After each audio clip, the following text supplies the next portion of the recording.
always been marveled by how technology, if used properly, can positively transform our existence and the places we live. It's been 5 years since I wrote Drones for Conservation, a book that National Geographic Conservation Fellow Thomas Lovejoy described as a first.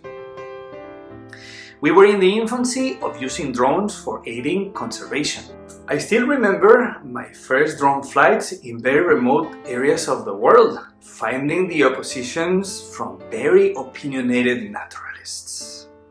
But internally, I knew drone technology was there to stay with us. And the same way, like a hammer can be used to build or destroy, same applies to drones. As I felt we were at a time when the pressure on nature and biodiversity was unprecedented, I felt I needed to focus on the potential and positive outcomes of using this technology for conservation. Moving forward 5 years, the pressure on nature and biodiversity has continued and it has accelerated. I still believe that careful ground field research is mandatory, but the ability of drones to soar over the conservation priority at hand will continue empowering conservation science. I was approached by the Global Electronics Council, whose mission is to enable a world of only sustainable electronics, to support the creation of this video to reflect on the topics of drones and photography enabling conservation. I have spent my career documenting wildlife and unique environments around the world, mostly using visuals to convey messages.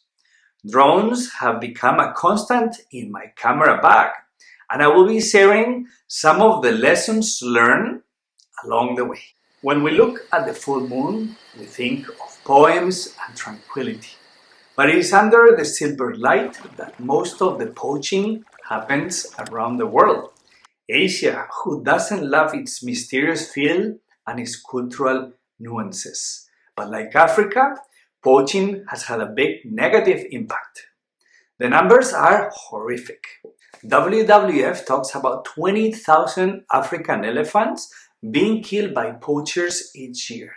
And when it comes to rhinos, the poaching increased 9,000 times between 2007 and 2014. Illegal wildlife trade is the fourth biggest illegal trade in the world. I believe it was listening to Dr. Lian Pin Ko the first time I was able to connect the dots. This technology could not only be used for forest fire protection, but also become a major tool in wildlife traffic and poaching detection.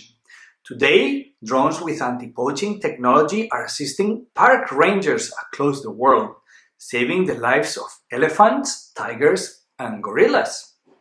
If you were a poacher, the darkness that reigns over nature once the sun goes down would probably be your favorite time of the day.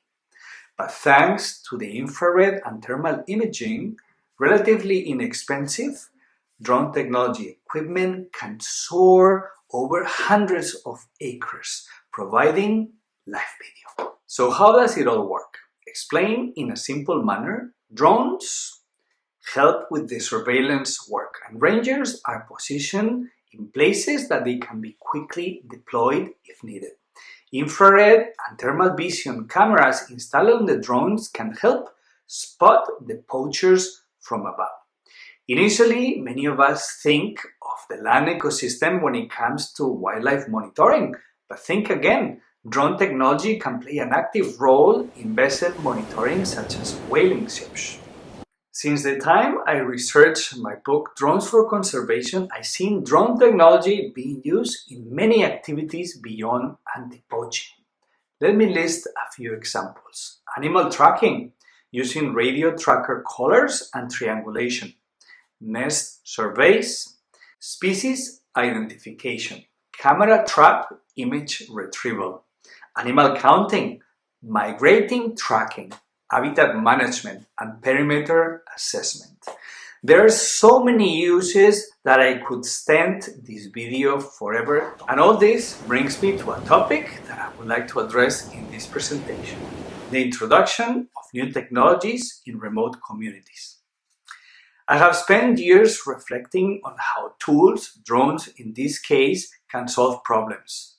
But on the other hand, can they produce alterations in the cultures we visit while we're working on projects? For me, drones are conservation enablers. As soon as my hands got a hold of drone technology in the early days of the industry, my mind started racing with the thought of capturing aerial images beyond the expected categories of landscape and nature photography or real estate.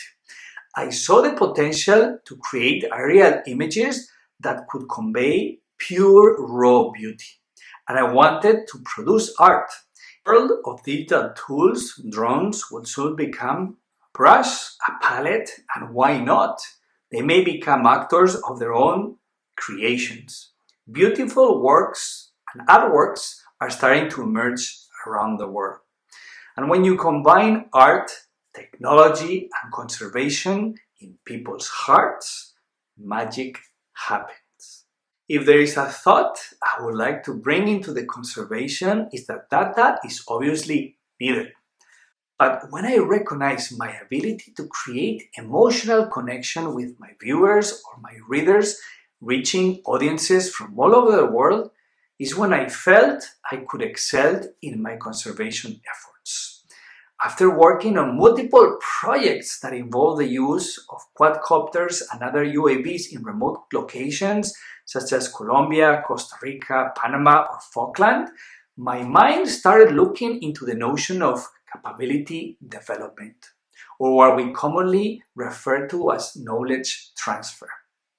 With a focus on polar regions, tropical regions, remote locations, adventure travel, and marine ecosystems, we decided to focus on drone and storytelling intensive workshops to help indigenous and remote communities become part of their own digital dialogue and be able to share their own stories and help solve and mitigate some of their own problems.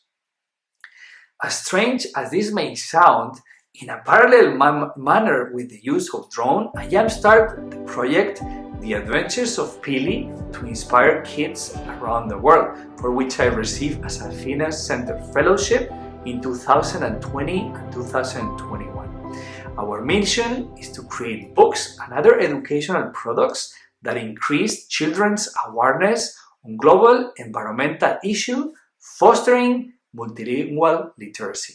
We have donated thousands of bilingual books in remote communities around the world. And I will end this video with my personal lessons. It is key to cultivate the right networks and relationships. We don't work on, we work with, and that is key. Remember, all communities are different. They have their own specific characteristics with significant variation. Remember to involve all community members, and not only in the implementation, but also in the planning portion. Families are normally strong networks in this kind of communities. Take advantage of pre-existing networks within the community, such as activities and social events. Never underestimate the indigenous knowledge. That unique knowledge, unique to a culture or society, such as local knowledge, folk knowledge, people's knowledge, traditional wisdom, traditional science, or whatever you want to call it. This knowledge is passed generation to generation, so try to identify opportunities for integrating relevant aspects of the indigenous knowledge and approaches to teaching and learning. And one last thing, no matter what you do in life, never stop dreaming.